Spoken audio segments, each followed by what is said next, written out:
ہو جاتے ہیں۔ حضرت عمار بن یاسر بڑا شروع میں کلمہ پڑھا۔ ان لوگوں نے بڑی تکلیفیں اٹھائیں جنہوں نے آغاز اسلام میں کلمہ پڑھا۔ حالات اور طرح کے تھے۔ میرے حضور کو بڑی اذیتیں دی جاتی تھیں۔ ابو لہب، عقبہ بن ابی معیط، یہ حضور کے دو ہمسائے تھے۔ کچھ نفسیاتی تکلیفیں لوگ دیتے ہیں، ذہنی طور پر پریشان کرتے ہیں، مزاج ہوتا ہے۔ وہ دونوں کیا کرتے تھے؟ وہ سارا اپنے گھر کا کوڑا کرکٹ لا کے حضور کے دروازے پر پھینک جاتے ہیں۔ تو نبی کریم صلی اللہ تعالی وسلم فرماتے تھے کیا خوبصورت حق ہمسائیگی ادا کرتے ہو، کیا اچھا تم حق ہمسائیگی۔ اور دونوں طرف کے ہمسائے تکلیف دیتے، اذیت دیتے، حضور کو پریشان کرتے۔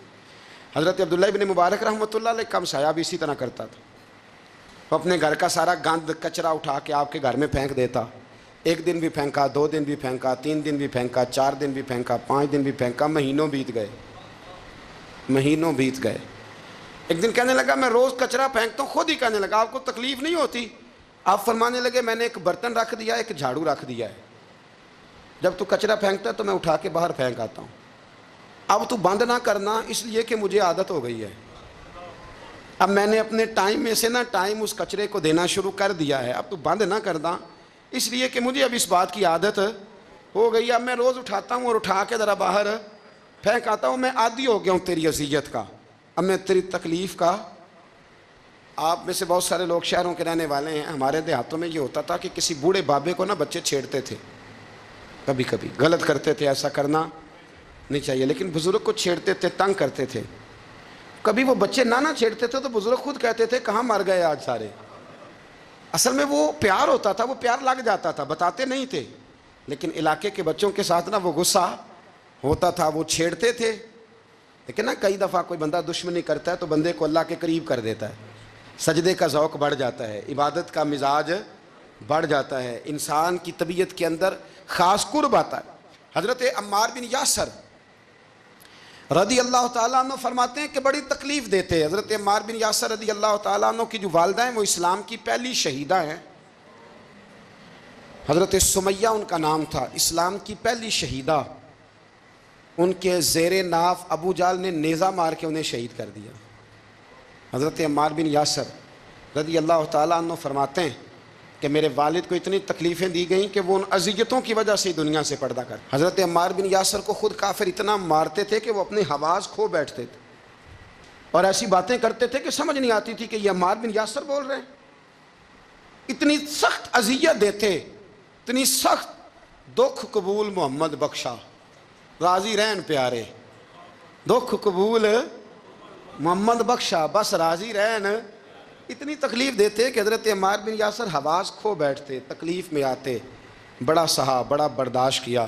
ایک دن میرے رسول پاک تشریف لائے اور حضور نے کہا او آل یاسر میں تمہیں مبارک دینے آیا، رب کریم نے تمہارے لیے جنت میں مکان بنا دیے ہیں، حضور نے تمہارے لیے، اللہ نے تمہارے لیے جنت میں مکانات، تمہیں مبارک ہو، تمہاری اذیتیں، تمہاری تکلیفیں، تمہارے درد، تمہاری راتیں کام آ گئیں، مالک نے تمہارے لیے مکانات بنا دیے ہیں، حالات ٹھیک کر دیے ہیں، طبیعتوں میں بہتری آ گئی ہے۔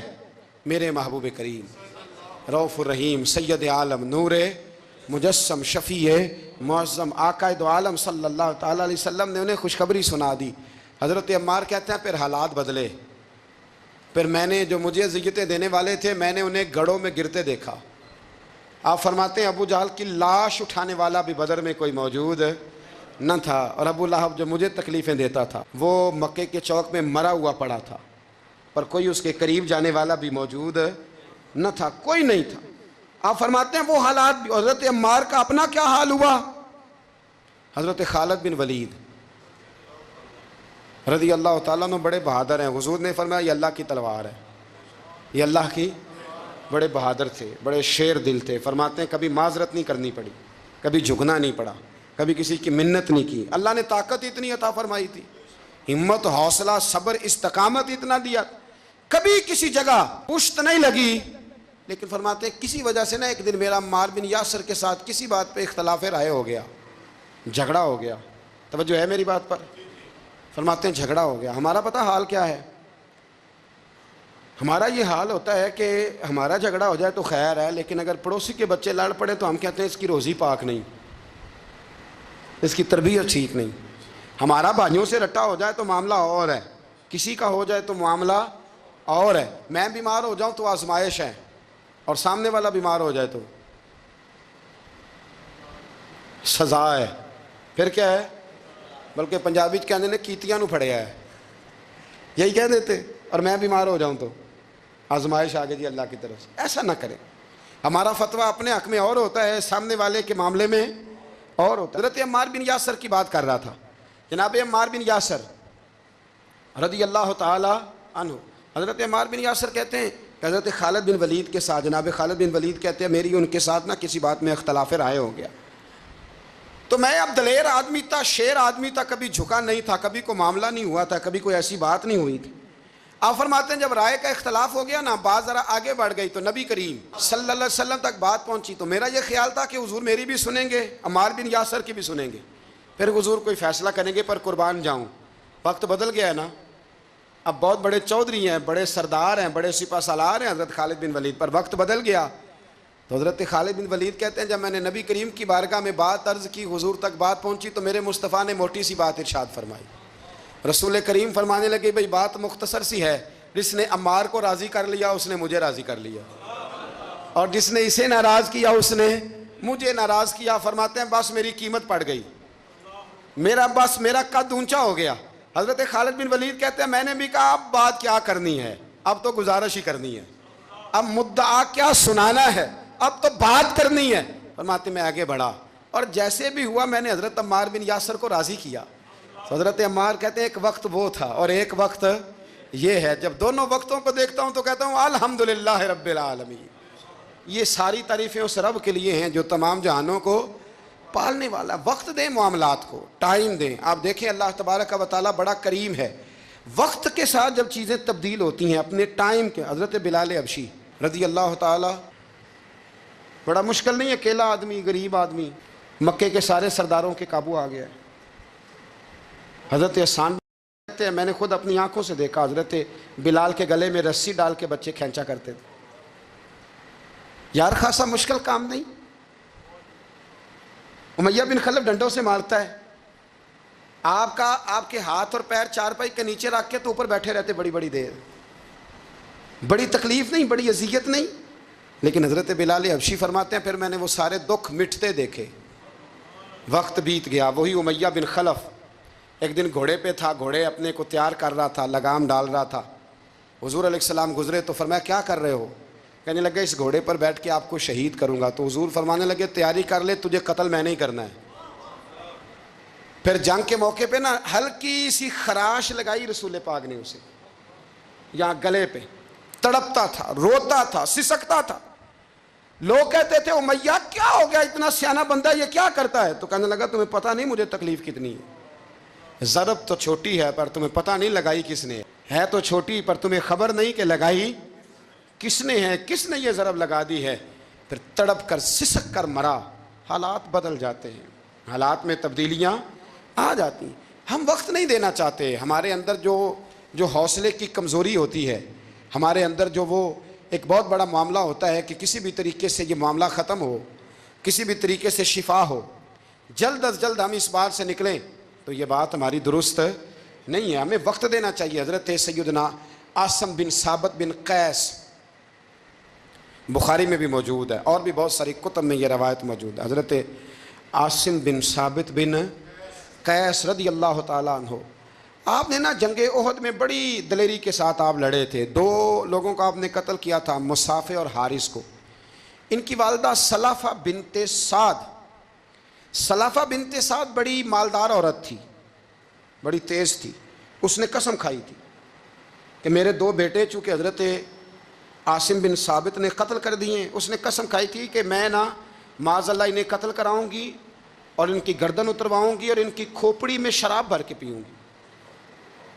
جملے بولنے والے کئی دفعہ بڑا ہی بول جاتے ہیں۔ حضرت عاصم بن ثابت بن قیس رضی اللہ تعالیٰ، سلافہ بن سعد کہنے لگی کہ میرے بیٹے چونکہ انہوں نے قتل کیے تو 100 اونٹ دوں گی جو انہیں شہید کرے گا، اور پھر میں معاذ اللہ ان کی گردن اتروا کے کھوپڑی کے اندر شراب بھر کے پیوں گی۔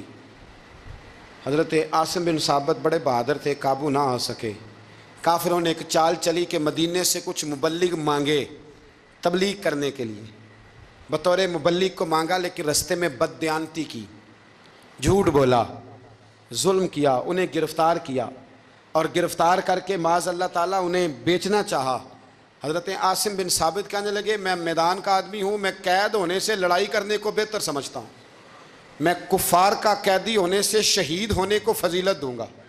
تلوار نکال لی، نیزے نکال لیے، لڑنے لگے۔ اب اکیلا آدمی اور سامنے درجنوں بیسیوں لڑنے والے، سب کا رخ جب انہی کی طرف ہوا تو حضرت عاصم بن ثابت بن قیس رضی اللہ تعالیٰ عنہ سمجھنے لگے اب شہید ہو جاؤں گا، تو آپ نے ایک دعا مانگی، کہنے لگے اے اللہ میرے بدن کی حفاظت، اے اللہ میرے وجود کی حفاظت کرنا، گویا میری لاش کی یہ بے حرمتی نہ کریں، اللہ حفاظت کرنا۔ شہید کر دیے گئے۔ جیسے ہی آپ شہید ہوئے تو اب وہاں تو منت یہ تھی نا معاذ اللہ کے گلا کاٹیں گے اور معاذ اللہ کھوپڑی میں شراب پئیں گے۔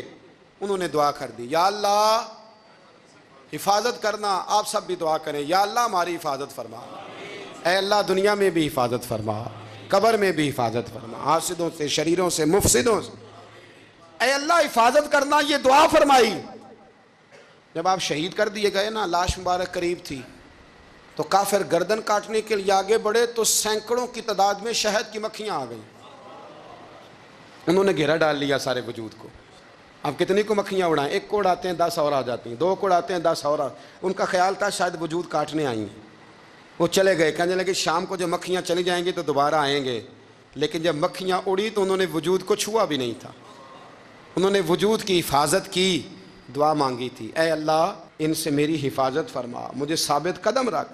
مکھیوں نے وجود کو چھوا بھی نہیں، اور جب رات ہوئی تو نہ بادل تھے، نہ پانی تھا، نہ ہوا تھی، لیکن اللہ نے پانی بھیجا، بارش آئی، اور حضرت عاصم بن ثابت کی لاش کو بہا کے لے گئی، وجود بہا کے لے گئی۔ سویرے ڈھونڈتے رہے پر ان کا وجود کسی کو ملا، بعد مرن دے مکھڑا میرا ہو جاوے جے تازہ، پھر سمجھ لینا محبوب میرے نے آن پڑے ہے جنازہ، پھر سمجھ لینا محبوب میرے نے آن پڑے ہے۔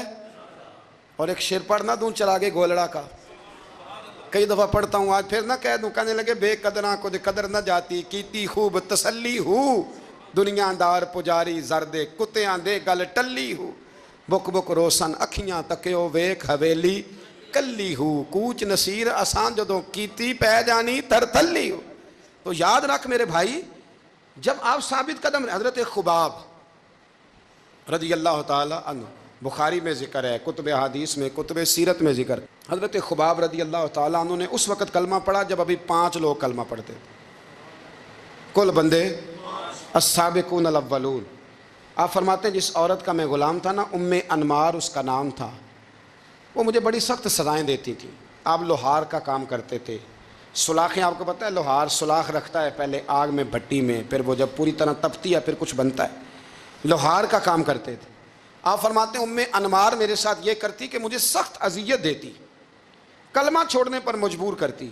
ایک دفعہ تو ایسے ہوا کہ اس نے کافروں کی ڈیوٹی لگائی، میں گلی سے گزر رہا تھا، مجھے نہیں پتا تھا ان کی پہلے سے تیاری ہے، انہوں نے کوئلے جلا کے رکھے ہوئے تھے، مجھے پکڑا، میرا کرتا زبردستی اتارا، کوئلوں پہ لٹا دیا اور میرے وجود پر وزنی پتھر رکھ دیے۔ فرماتے ہیں میری چربی پگھلی تو کوئلے بجھے۔ یہ شہادت گاہ الفت میں قدم رکھنا۔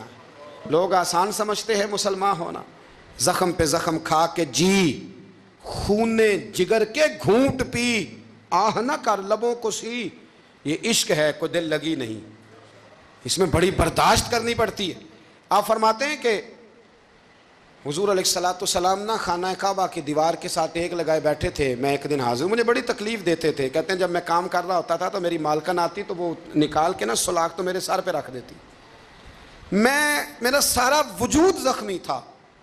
حضور خانہ کعبہ کی دیوار سے ٹیک لگائے بیٹھے تھے، میں حاضر ہوا تو محبوب کریم بھی اٹھے، تو حضور علیہ السلام سے میں نے عرض کی حضور دیکھیں مجھے کتنی تکلیف دی جاتی، تو ابھی فرمانے لگے بس اتنی؟ فرمایا تم سے پہلے لوگوں کے سروں پر آرے رکھ کے 2 حصوں میں چیر دیا جاتا تھا، لوہے کی کنگھیوں سے ان کے وجود ادھیڑ دیے جاتے تھے، پر وہ سی نہیں کرتے تھے، اف نہیں کرتے تھے، میں خبردار بس اتنی؟ اور پھر میرے حضور نے ہاتھ اٹھائے، کہا اے اللہ خباب کی مدد فرما، اے اللہ خباب کی، اتنے لفظ ادا کی۔ حضرت خباب کہتے ہیں پھر میں نے وقت کو وقت دیا، پھر میں نے حالات کو وقت دیا، پھر میں نے اپنے محبوب کی دعا کو قبول ہوتے دیکھا، فرماتے ہیں وہ میری مالکن جو مجھے تکلیف دیتی تھی، اذیت دیتی تھی، پر اس کا حال یہ تھا کہ اس کے سر میں درد اٹھا، اور جس طرح کتا چیختا ہے جب اسے مارا جاتا ہے تو وہ چلاتا ہے، اس طرح وہ آوازیں نکالتی۔ پھر وہ بہت بڑے طبیب کے پاس گئی تو اسے کسی نے کہا کہ لوہے کی سلاخوں سے اپنے سر کو دگوایا کر، داغ دیا کر، اسے جلایا کر جگہ جگہ سے، تاکہ تیرے اندر کا درد ختم ہو۔ تو آپ فرماتے ہیں پھر لوگوں میں نے صبر اور استقامت کا رزلٹ دیکھا کہ وہ جو مجھے بطور سزا میرے سر پہ سلاخیں رکھتی تھی، پھر وہ بطور دوائی منگانے لگی، میں سلاخ گرم کر کے لاتا اس کے سر پہ رکھتا۔ فرماتے ہیں پھر اسے سکون ہوتا، پھر وہ تڑپتی، اور چونکہ مجھے تو وقت یاد تھا نا، کہتے ہیں لیکن میں مصطفیٰ کریم کا کلمہ پڑھتا تھا، میں نے کبھی دوبارہ پلٹ کر اسے یہ بات یاد نہ کرائی۔ آپ وقت دیں، ماحول کو ٹائم دیں، آپ دیکھیں، ہاں یہ ضرور دیکھ لیں کہ آپ کے ضمیر کے اندر کوئی ایسی بات تو نہیں، کوئی ایسا معاملہ تو نہیں کہ جہاں آپ غلط ہیں، اور اگر ایسا نہیں پھر آپ وقت دیں آنے والے اسباب کو۔ ہم نہ بڑی جلدی ہے، ہمیں دعا کرائی ہے تو آج شام تک مسئلہ ٹھیک ہونا چاہیے، دعائی کھائی ہے تو طبیعت شام تک ٹھیک ہونی چاہیے۔ اگر ہم راہ حق کے مسافر ہیں تو شام کو ہمیں قرب الہی مل چکا ہو، حضور کی بارگاہ کے ہم حضوری ہو چکے ہیں، ایسا نہیں ہے۔ آپ وقت دیں، سفر کو جاری رکھیں، تسلسل کے ساتھ سفر کریں، سفر کے لیے جتنے اسباب کی ضرورت ہے وہ سارے اکٹھے کریں، محنت پوری کریں، جد و جہد پوری کریں، ہمت پوری کریں، لیکن پھر نتیجہ اپنے رب کریم پہ چھوڑ دیں۔